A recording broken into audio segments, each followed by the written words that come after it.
Here's problem 13 and 15 from section 3.5. We're going to look at this position equation in problem 13, and we're going to say, if I know this position equation, can I find its velocity, speed, and acceleration? Well, let's do the velocity first. The velocity is going to be the derivative with respect to time of position. The derivative with respect to time, in this case, the derivative of 2 plus 3 sine of t, which is going to be 3 cosine t. The speed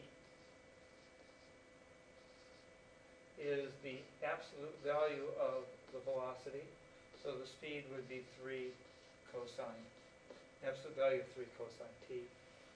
The acceleration is the first derivative of, derivative with respect to time of velocity. Velocity was 3 cosine t, so the acceleration is negative 3 sine t. Continuing on with part B, the velocity at time pi over 4 is equal to 3 cosine of pi over 4, which is 3 times root 2 over 2, or 3 root 2 over 2. Now, let's make sure that we recognize that there's units here, in this case, meters per second. The speed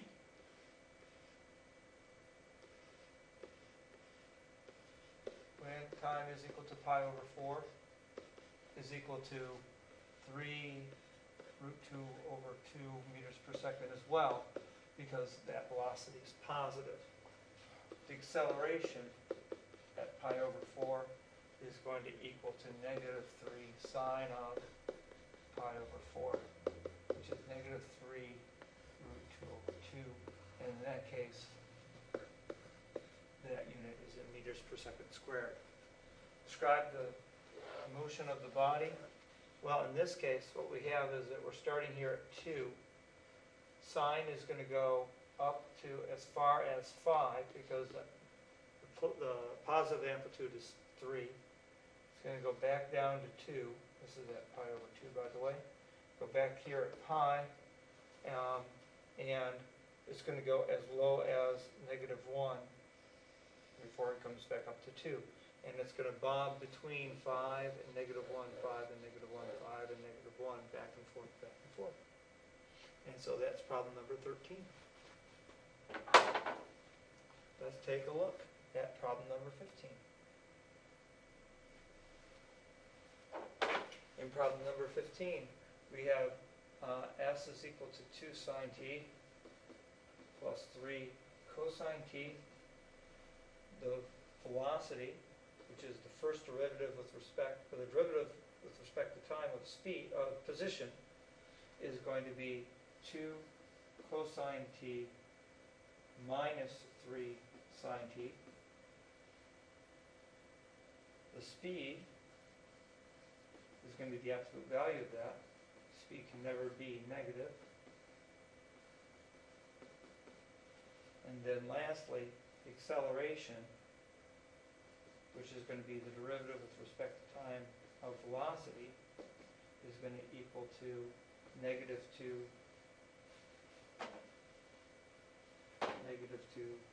sine t minus 3 cosine t. So there is part A. Part B, the velocity at pi over 4 is going to be 2 cosine of pi over 4 minus 3 sine of pi over 4, which is going to be 2 root 2 over 2 minus 3 times root 2 over 2. Those two's cancel, and we end up with root 2 minus 3 halves root 2, which is going to end up being negative 1/2 root 2.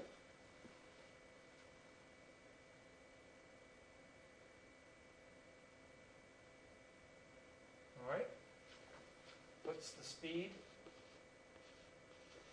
when time is pi over 4? Positive 1/2 root 2, because it's got to be the positive version of velocity. What's going to be the acceleration at pi over 4? Oh, whoops, forgot something. Meters per second. Meters per second. There we go. An acceleration, negative 2 sine pi over 4 minus 3 cosine pi over 4, which is going to be negative 2 root 2 over 2 minus 3 root 2 over 2, giving me a total of negative 5 root 2 over 2 meters per second squared. What does this motion look like? Well, this motion is probably best looked at in the grapher. Let me get my calculator up. Let's go ahead and look at the motion. Just going to turn that derivative off for right now. And this is going to be 2 sine t, which we'll do as an x, plus 3 cosine t. All right? And what's surprising here is that this graph looks like the standard sine or cosine curve, but shifted and changed in amplitude.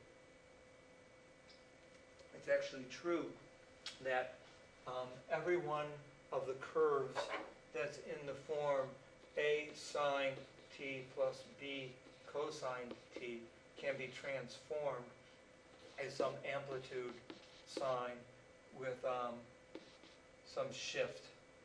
I think they classically use gamma or something like that. And so this is your sine curve. This amplitude here is a function of your choices of A and B. And then likewise we have a shift. You can see it's just a little bit off of the cosine curve. So that's problem 13 and 15.